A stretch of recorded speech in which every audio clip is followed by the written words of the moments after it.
गरू, अरे ये गण्या, बाहेर ये. काय बाहेरनं काय ओरडतेस? किती वाजले ती? 11 वाजले. अरे मग तू अंक वर करून मला सांगतोयस, तू इथे राहून काय करतोयस? अरे वाडीतलं याक आणि याक पोरगं शाळेला गेलंय, तू घरी राहून काय करतोयस? शांत बाय. शाळा बुडून तुला हसू येतंय भाई?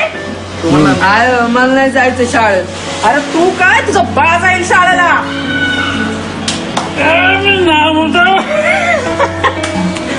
गाण्याचा बाप माझं काय चुकलं का? तुमचं नाही, माझं चुकलंय, तुमच्याशी लग्न केलंय ना. अरे बाप, जरा शहाणा बाप असता तर एवढं कशाला झालं असतं मग. यात माझं काय चुकलं का? तुमचं नाही, माझं चुकलंय. शांत बाय. बाबू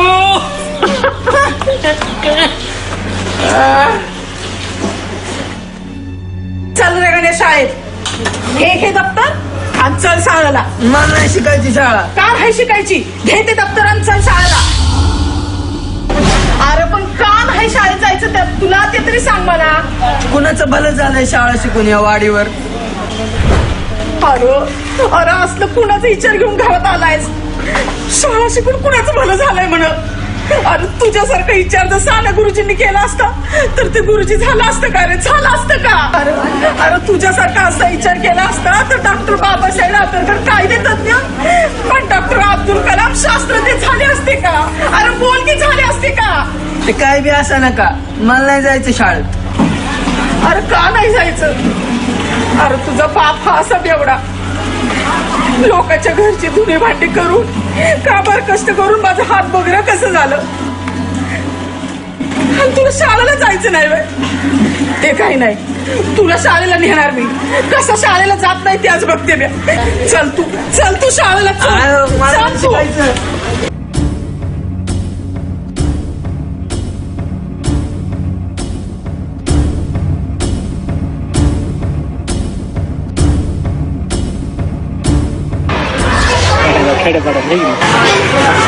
चल वाच.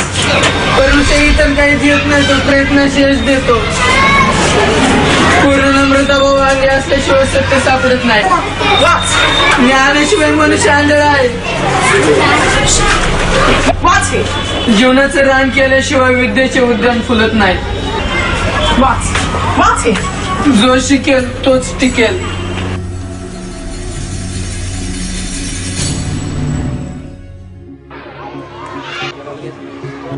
विद्यार्थी मित्रांनो, ज्यांची आपण आतुरतेने वाट पाहत आहात असे आजच्या कार्यक्रमाचे मान्यवर सन्माननीय प्राध्यापक आशुतोष वाडेकर, प्राध्यापिका देवयानी मोरे, राहुल बेलापूरकर आणि नितीन बनसोडे यांना विनंती की त्यांनी विद्यार्थ्यांना मार्गदर्शन करावे.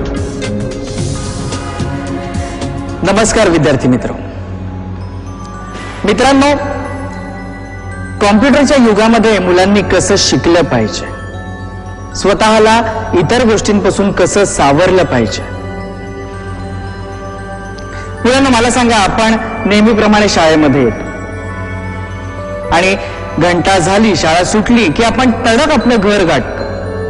पण हे सगळं करत असताना आपण उघड्या डोळ्याने जर का जगाकडे नजर टाकली तर तुम्हाला शिक्षणाचं खरं महत्व कळेल. मित्रांनो, ज्यांच्या मनामध्ये शिक्षणाची जिद्द आहे, ज्यांना परिस्थितीची जाणीव आहे, ते खरे विद्यार्थी. मला आठवतं, माझ्या लहानपणी मी माझ्या आईबाबांचं बोट धरून रडत रडत शाळेचा उंबरठा गाठला आणि गुरूंच्या सान्निध्यात पाठीवरती पहिला श्री गणेशा गिरवला होता. आणि हे मी कधीही विसरणार नाही. असं जो म्हणतो तो खरा विद्यार्थी असतो. मुलांनो, शिक्षण घेत असताना तुमच्या समोर दोन मार्ग असतात. एक म्हणजे सरळ मार्गाने शिक्षण घेणे आणि दुसरा म्हणजे शिक्षणाच्या विरुद्ध शिक्षण न घेणे. जो योग्य मार्गाने शिक्षण घेतो, जो योग्य मार्गापर्यंत पोहोचतो, तेव्हा त्याला खऱ्या अर्थाने आनंद होतो आणि तो आईबाबांना अभिमानाने सांगू शकतो की आई, मी शिक्षणाची शर्यत पूर्णपणे जिंकलो. I am success. शिक्षणाची गंमत सांगतो मित्रांनो. एखाद्याला काय होतं, अचानक एखाद्या समोर वाघ दिसतो किंवा अचानक एखादी खोल दरी दिसते, मार्ग संपतो, तिथे काहीच थक्क होतं, वाटतं की झालं, संपलं सगळं. आणि तेव्हा खऱ्या अर्थाने कळतं की आपण शिक्षण घेतलं पाहिजे, शिक्षणाला किती महत्व आहे हे तेव्हा कळतं. माझ्या मित्रांनो, डॉक्टर बाबासाहेब आंबेडकरांचे विचार सांगतात की शाळा हे माणूस घडवण्याचं केंद्र आहे. मग तिथे विद्यार्थी घडतो का? मूर्तिकाराच्या समोर आपण जो पाषाण मूर्ती घडवण्यासाठी टाकलेला असतो, त्या मूर्तिकाराच्या डोक्यात एकच विचार असतो, मला या पाषाणापासून एक सुंदर मूर्ती घडवायची. मूर्तिकाराचं उदाहरण समोर ठेवून मुलांनी हेच करायचं असतं. शिक्षणात ध्येय, चिकाटी, प्रयत्न एवढंच नाही, तर माझ्याबद्दल घरच्यांनी माझी काही उद्दिष्ट ठेवलेली आहेत. मला शाळेत तेवढ्यासाठी पाठवलंय, त्यांनीच मला शिकून काहीतरी मोठं केलंय, याचं चीज त्यांचं झालं पाहिजे. ज्या मुलांनी शिक्षणाचा ध्यास घेतला तो हमखास मोठा होणार, तो साहेब होणार. काही मुलांना वाटतं की आपण एकदा का ही 10वी 12वी सुटलो की जग जिंकलो. परंतु मुलांनो, हे जग जिंकण्यासाठी Mahatma Gandhi, Barack Obama, Amitabh Bachchan, Charlie Chaplin, Sachin Tendulkar यांना किती मेहनत घ्यावी लागली असेल. त्यासाठी प्रत्येक व्यक्तीचं गूढ जाणून घेण्यासाठी, प्रत्येकाचे विचार आत्मसात करण्याची नित्य नेमाने पुस्तकं वाचली पाहिजे, वर्तमानपत्र वाचली पाहिजे, दूरदर्शनवरच्या बातम्या ऐकल्या पाहिजे. आपण एवढंच करतो, बाबा मला कॉलेजवर जायचंय, लेक्चर आहे, 9 ते 12ची गाडी आहे आणि थोडेसे पैसे आहेत. अशी थाप मारून आपण मित्राबरोबर डबल सीट सिनेमा बघायला जातो. पण हे आज तुम्हाला कळणार नाही. तुम्हाला मिळालेल्या वेळेमध्ये कपाटामध्ये ठेवलेली doctor Babasaheb Ambedkar, Mahatma Jyotiba Phule, doctor APJ Abdul Kalam, Chhatrapati Shivaji Maharaj यांची पुस्तकं वाचा, यांची आत्मचरित्र वाचा. मुलांनो, पुस्तक वेडी मुलं कशी असतात हे तुम्हाला सांगतो. भारतरत्न डॉक्टर बाबासाहेब आंबेडकर यांचा विचार मनात आला की एकलव्याची आठवण येते. गुरु द्रोणाचार्यांनी त्याला विद्या देण्याचे नाकारलं, पण त्याने त्याचे विद्याप्रेम इतके उत्कट केले की त्याने द्रोणाचार्यांचा मातीचा पुतळा तयार केला आणि त्यांच्या समोर स्वप्रयत्नाने अशी धनुर्विद्या मिळवली की त्या धनुर्विद्येत तो सर्वश्रेष्ठ ठरला. पुस्तक हा सुद्धा असाच एक गुरु असतो. परदेशात शिक्षण घेत असताना बाबासाहेबांना पुस्तकं घेण्यासाठी पैसे नव्हते, म्हणून ते ग्रंथालयात जाऊन बसत. जितका वेळ ग्रंथालय उघडं असेल तितका वेळ ते तिथे पुस्तक वाचण्यात घालवत. जेवणात वेळ वाया जाऊ नये म्हणून ग्रंथपालाची नजर चुकवून पावाचे 2 तुकडे खात. मुलांना तुम्ही सांगा, आपण काय केलं असतं? ग्रंथालय, पुस्तकं आपण जेवणापुरती बाजूला ठेवली असती. घरी जाऊन पहिलं मस्तपैकी जेवण केलं असतं आणि टीव्हीवरती एखादा मस्त सिनेमा बघत टाइमपास केला असता. पण डॉक्टरांनी तसं केलं नाही. काय केलं ते सांगतो. एकदा डॉक्टर ग्रंथपालाची नजर चुकवून पावाचे 2 तुकडे खात असताना ग्रंथपालांनी एकदा त्यांना पाहिलं. त्यांना बोलावून घेतलं. त्यांना म्हणाले, वाचक महाशय, ग्रंथालयात काहीही खायला मनाई आहे, हे तुम्हाला माहित नाही का? तर ते म्हणाले की हो माहिती आहे मला, पण मी काय करू? माझ्याकडे पुस्तकं घ्यायलाच पैसे नाही आहेत. त्यामुळे जितक्या वेळ ग्रंथालय उघडं असतं तितक्या वेळ मी इथे पुस्तकं वाचत घालवतो वेळ. मग वाचता वाचता 2 घास खाऊन घेतो. तेव्हा ग्रंथपाल म्हणाले, नियम माहीत असून अपराध करणाऱ्याला माफ करता येत नाही. डॉक्टर म्हणाले, ग्रंथालयाचे दरवाजे माझ्यासाठी बंद करण्याची शिक्षा सोडून दुसरी कोणतीही शिक्षा मी भोगायला तयार आहे. तेव्हा ग्रंथपाल म्हणाले की शब्द दिलात मागे तर घेणार नाहीत ना. तेव्हा डॉक्टर म्हणाले, दिला शब्द मोडला तर वाचून उपयोग काय? शब्दाला कृतीचं तारण नसेल तर शब्द वांच ठरतील. तेव्हा ग्रंथपाल म्हणाले की वाचक महाशय, ऐका तर मग तुमची शिक्षा. उद्यापासून घरून येताना मी 2 माणसांचं जेवण घेऊन येईन आणि हीच तुमची शिक्षा असेल. डॉक्टरांच्या डोळ्यात पाणी आलं. ते म्हणाले, अशी प्रेमळ शिक्षा असेल तर कोण नाकारेल? ग्रंथ हे कधीही अंतर न देणारे गुरु असतात. मित्रांनो, आपल्या स्वतःच्या ध्येयाच्या बळावर आजवर कितीतरी मोठी लोक होऊन गेली. त्या सर्वांनी शिक्षणाच्या बळावर स्वतःचं नाव रोशन केलंय. आपणही ते केलं पाहिजे. आणि आजची परिस्थिती काय हो? आजच्या परिस्थितीमध्ये समाजामध्ये मुले कष्ट न करता, शिक्षण न घेता झटपट श्रीमंत होण्याचा विचार करतात आणि त्याकरता वाईट मार्गाला लागतात. आता वाईट मार्गाला गेल्यानंतर आपल्या पदरी निराशाच येणार आहे हे त्यांना कळतही नाही. शिक्षण न घेता पटकन श्रीमंत होण्याच्या नादात गुन्हेगारीकडे वळतात. मग ही मुलं या प्रचंड लोकसंख्या असलेल्या देशामध्ये स्वतः मात्र काही न करता नापास होतात. मग नापास झालो म्हणून किंवा नोकरी नाही लागली म्हणून निराश व्हायचं आणि वाईट मार्गाला लागायचं, गुन्हेगारी क्षेत्राकडे वळायचं. मित्रांनो, आपल्याला जर मोठं व्हायचं असेल तर शिक्षण अत्यंत महत्वाचं आहे आणि या शिक्षणाच्या जोरावर आपण कुठलंही पाऊल अलगदपणे उचलू शकतो आणि यशस्वी होऊ शकतो. मित्रांनो, लक्षात ठेव, उंचच्या उंच आलिशान इमारती, बंगले, मोटरगाडी ही वरवरची झगमगती दुनिया पाहून आपल्याला यांच्यासारखं श्रीमंत होण्याची स्वप्न पाहायची असतात. हो, पण ती स्वप्न पाहायची असतात तर शिक्षणाला महत्व द्यायचं. अशी स्वप्न पाहून शॉर्टकट मध्ये मोठं व्हायचं असेल तर ती लोक गुन्हेगारीचा मार्ग स्वीकारतात आणि मग एक दिवशी फासावर लटकवली जातात. आज तुम्हाला एक महत्वाची गोष्ट सांगतो. आता इंटरनेटचा जमाना आहे. फेसबुक आणि व्हॉट्सअप याचा आपण योग्य रीतीने वापर केला तर आपण जगाच्या पाठीवर कुठेही उभे राहू शकतो. या फेसबुक आणि व्हॉट्सअपवरनं आपल्याला काय घ्यायचं काय नाही हे आपण ठरवायचं. लक्षात ठेवा, 3 माकडांची गोष्ट तुम्हाला ठाऊक आहे. त्या गोष्टीचा वापर करा, योग्य तो वापर करा. मित्रांनो, पैशाचा मोह टाळा. या पैशामुळे कितीतरी संसार धुळीला मिळाले, अनेकांचं जीवन उद्ध्वस्त झालंय.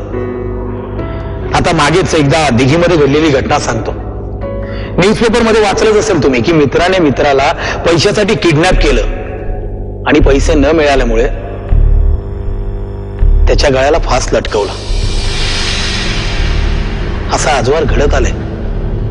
उद्या कितीही आपल्या जीवाभावाचा मित्र असेल तो आपल्याला म्हणेल की बाबा चल घरातनं बाहेर पड, आपण कुठेतरी बाहेर जाऊ. तर तुम्ही जाल? आपल्या आई वडिलांना न विचारता घराच्या बाहेर पडाल?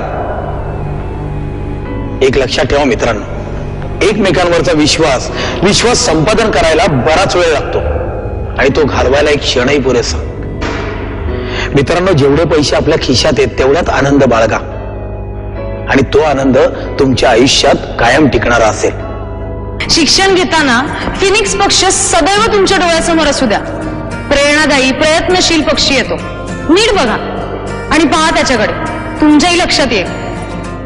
ज्या पक्षी मात्राचे उदाहरण आज मी तुमच्या डोळ्यासमोर ठेवतेय, या पक्षाकडून आपल्याला बरंच काही शिकायला मिळतं. तो पक्षी फिनिक्स. या फिनिक्स पक्षाबद्दल मी थोडक्यात सांगून मी माझ्या कार्यक्रमाला पूर्णविराम देते. या फिनिक्स पक्ष्यांची मादी जंगलामध्ये जिथं गरम राख असेल तिथे अंडी घालते आणि ती मादी तिथेच अंडी घालून निघून जाते. लक्षात ठेवा, आई असून सुद्धा ती अंडी उगवत नाही, पण तीच अंडी राखऱ्या उगवून उगवली जातात. त्याच अंड्याच्या कवचामधून जे पिल्लू जन्माला येतं ते पिल्लू म्हणजे फिनिक्स पक्षी. उंच आकाशी इतर पक्ष्यांपेक्षा कितीतरी उंच उंच भरारी घेत होतो.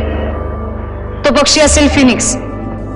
मुलांना फिनिक्स पक्षी डोळ्यासमोर ठेवून शिक्षणात अशी भरारी घ्या की राखेत जन्माला येऊन सगळ्यात उंच भरारी मारणारा फिनिक्स पक्षी आणि गरीब घराण्यात जन्माला आलेला डॉक्टर बाबासाहेब आंबेडकर, एपीजे अब्दुल कलाम यांच्यासारखी जिद्द ज्या मुलामध्ये आहे तोच खरा उद्याचा फिनिक्स. बापरे, उंच उंच आकाशाकडे कसं झेपावतोय बघा ना. दिसतोय? नीट बघा. परत एकदा आकाशाच्या दिशेने उंच उंच झोपावतोय. किती त्याच्या पंखात ध्येयाचं बळ आहे ना, किती त्याच्या पंखात मी इतरांपेक्षा वेगळा आहे हे दाखवून द्यायची ताकद आहे. हे सगळं ऊन, वारा, पाऊस याला मी तोंड देत मी उंच आकाशी झोपावतोय हेच दाखवायचंय. माझ्या डोळ्यात अश्रू असतील ते फक्त देहांचे असतील. तेही माझ्या पंखांनी फडफडून तेही बाजूंना करतोय का? करतोय का? या जगात मी असा एकमेव असेन जन्माला आलेला तरी माझं देह हे आकाशातील उंच उंच भरारी घेते. तसं मुलांनो, तुम्ही सुद्धा एवढेच मोठे व्हा. सगळ्यांचं बोट आकाशातील फिनिक्स पक्ष्यांप्रमाणे तुमच्याकडे असतील अशी शिक्षणात झेप घ्या. पाहणाऱ्यांनी आनंदाने तुमच्या टाळ्यांच्या गजरात स्वागत केलं पाहिजे. आज शाळेतला प्रत्येक विद्यार्थी अभिमानाने उद्गारला पाहिजे, मी शिकणार आणि मी जिंकणार. एक मिनिट मॅडम, मला तुम्हाला काहीतरी बोलायचे. ठीक आहे गणू, ये स्टेजवर आणि बोल. नमस्कार. नमस्कार. नमस्कार माझ्या मित्र आणि मैत्रिणींनो. मला शिक्षणासाठी प्रेरित केलेलं, मला शिक्षण करण्यासाठी प्रेरणा दिलेली माझे सर्व शिक्षक आणि मान्यवर यांना स्टेजवर बोलवण्याची विनंती करतो मॅडम. मान्यवर आणि गणूची आई, तुम्ही प्लीज स्टेजवर या.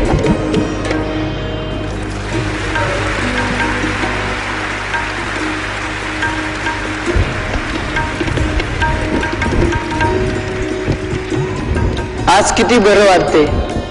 तुम्हाला सांगतो मी गण्या, इयत्ता 6वी शिकणारा, पण नाही अभ्यासात मन, नाही शाळेत लक्ष. पण माझ्या आईच्या मनापासून मला कष्टाने शिकवण्याची धडपड, आणि ही धडपड पाहून गण्याने शाळा शिकावी ही गुरुजींची कळकळ.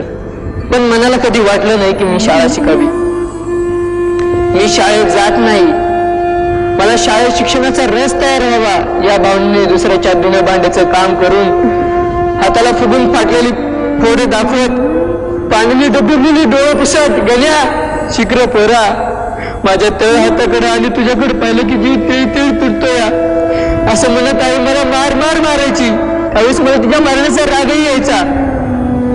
पण आता मॅडम आणि साहेबांनी शिक्षणाचं महत्व पटवून दिल्यावर मला समजलं तिच्या मारण्यात शिक्षणाचं काहीतरी तथ्य आहे. संस्काराची वीज आणि धीटपणाचं बळ असलेली श्यामची आई दिसली. अभ्यास नको, शाळा नको म्हणणारा हा गण्या शिक्षणाचं महत्व ऐकलं आणि मनाला वाटू लागलं की आपणही मित्रांसारखं मोठं व्हावं. त्यासाठी शिकलं पाहिजे, अभ्यास केला पाहिजे. हे सर्व जर करायचं असेल तर सर्वात प्रथम शाळेत आलं पाहिजे, शिक्षकांचं ऐकलं पाहिजे, अभ्यास केला पाहिजे, शाळेत पहिल्या नंबरानं पास झालं पाहिजे. आज हा गट सांगतो मित्रांनो. मॅडम आणि साहेबांनी सांगितल्याप्रमाणे आपल्याकडे अभ्यासाची सर्व साधने उपलब्ध आहेत, तरी सुद्धा आपण अभ्यासात काहीच करू शकत नाही. पण त्या काळी डॉक्टर बाबासाहेब आंबेडकर यांनी लाईटीच्या डांबाखाली बसून यशस्वीरित्या अभ्यास पूर्ण केला. ते एक बॅरिस्टर झाले. डॉक्टर APJ अब्दुल कलाम यांनी आपल्यासारख्या किशोर वयात असताना वृत्तपत्रे टाकली, आपलं शिक्षण पूर्ण केलं ते आणि एक शास्त्रज्ञ झाले. बघा, वाचण्याची आवड असताना, पुस्तक घेण्याची ऐपत नसताना मला पुस्तक वाचायला द्या म्हणून दुसऱ्यांच्या पुढे हात पसरवणारा मुलगा अमेरिकेचा राष्ट्राध्यक्ष झाला तो म्हणजे अब्राहम लिंकन. खरं सांगतो मित्रांनो, यांची देहाची काट्याने अभ्यासवृत्ती पाहिली की मनाला उगाच वाटतं शाळा बुडून गोटे खेळण्यात काही उपयोगाचं नाही. उपयोगाचं आहे ते फक्त अभ्यास शिकलं पाहिजे, अभ्यास केला पाहिजे. शिक्षण म्हणजे वाघिणीचं दूध आणि ते वाघिणीचं दूध आपण घेतलं पाहिजे मित्रांनो. आज माझ्यामध्ये शिकणारा गण्या तयार झाला, तसा शिकणारा गण्या तुमच्यातही तयार होऊ द्या आणि आपल्या भारत मातेचं नाव जगात रोपण करूया. त्यासाठी मी शिकणार, मी जिंकणार. मित्रांनो, तुम्ही सुद्धा